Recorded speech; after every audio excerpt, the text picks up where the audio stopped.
Okay, let's have a look here real quick.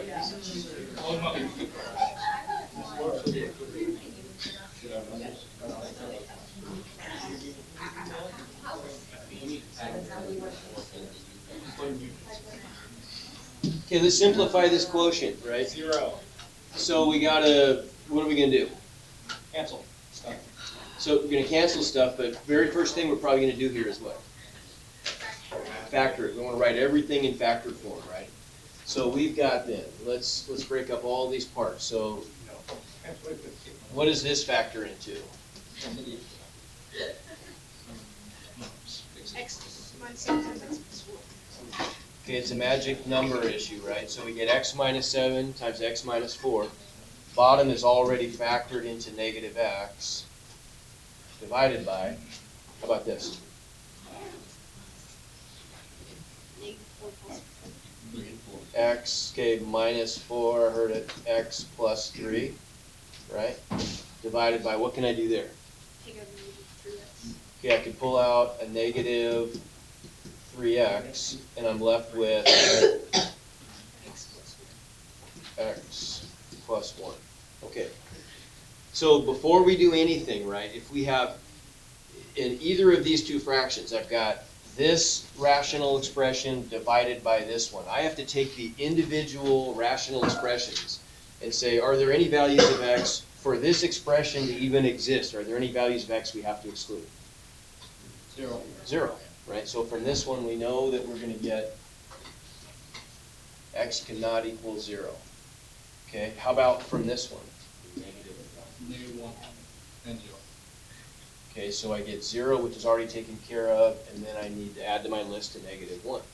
Okay, but we're doing a division problem, right? So we know that we're actually going to flip and multiply by the denominator. Okay, so this is actually equal to.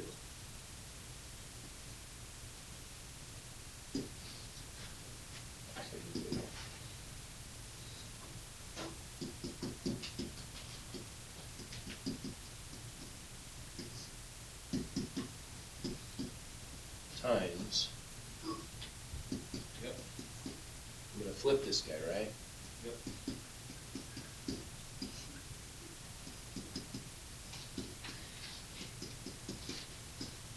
Okay, so now do I have to add any additional values because now I've had to flip this fraction over. Okay, so I have to add because of that, because of this part right here, I've got to add the additional values, positive 4 and negative 3 to the list, right? Everybody get it? Okay. Now we can cross out common stuff. So what do we find? I've got a negative over a negative, so those are going to become positive. What else can I cancel? The x minus 4 is going to cancel, top and bottom. What else? There is one other thing. The x's will cancel, right? So I could cancel that x and that x, right?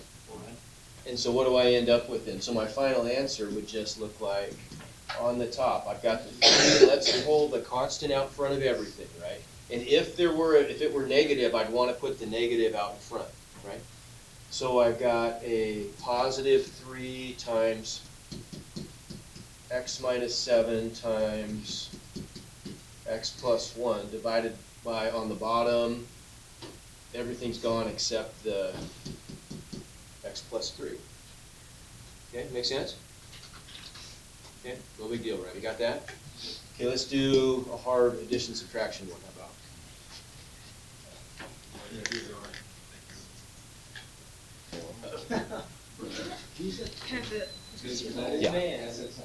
Yeah. There you go. Oops. Are you recording? This is which 2? Test 2. Yeah.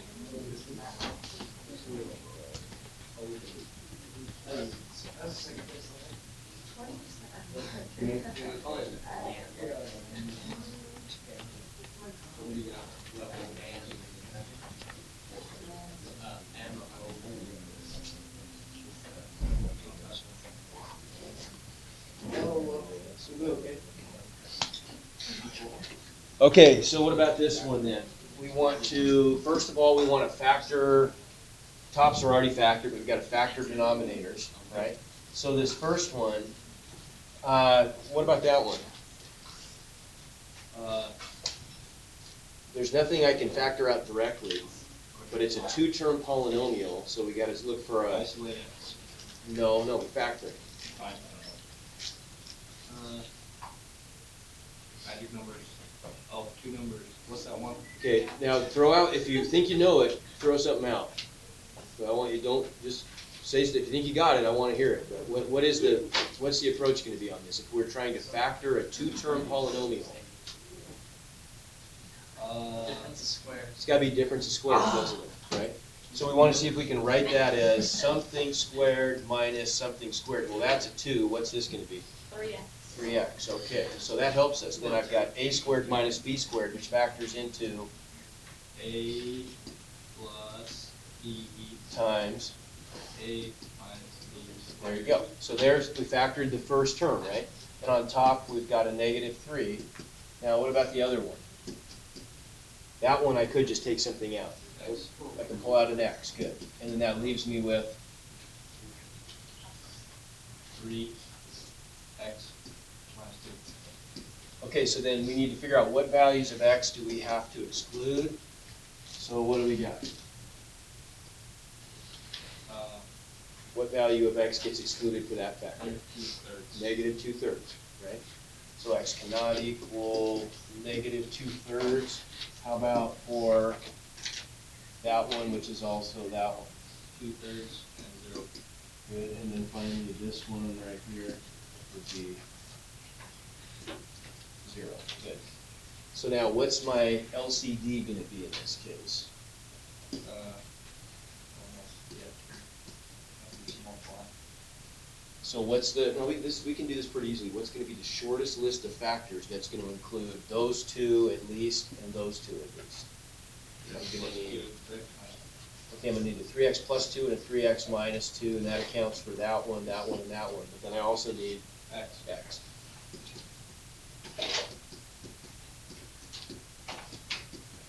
So that's my least common denominator. So that means I'm gonna have to multiply this one by x over x, right? And I'm gonna have to multiply this one by 3x plus 2 over 3x plus 2, right? And so now look, I've got my common denominator there and there, right?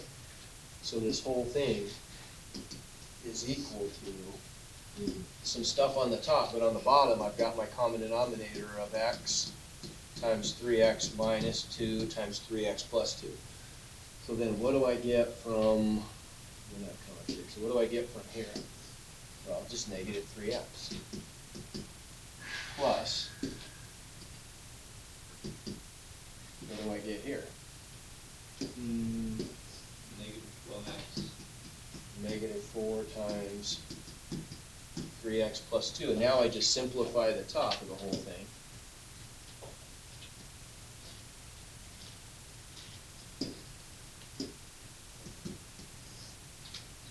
So on the top, if I do all that stuff, if I combine everything here, we can just do that probably in one step.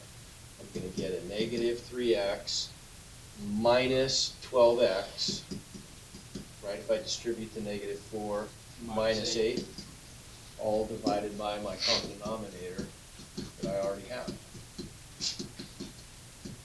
And then if I simplify this whole thing,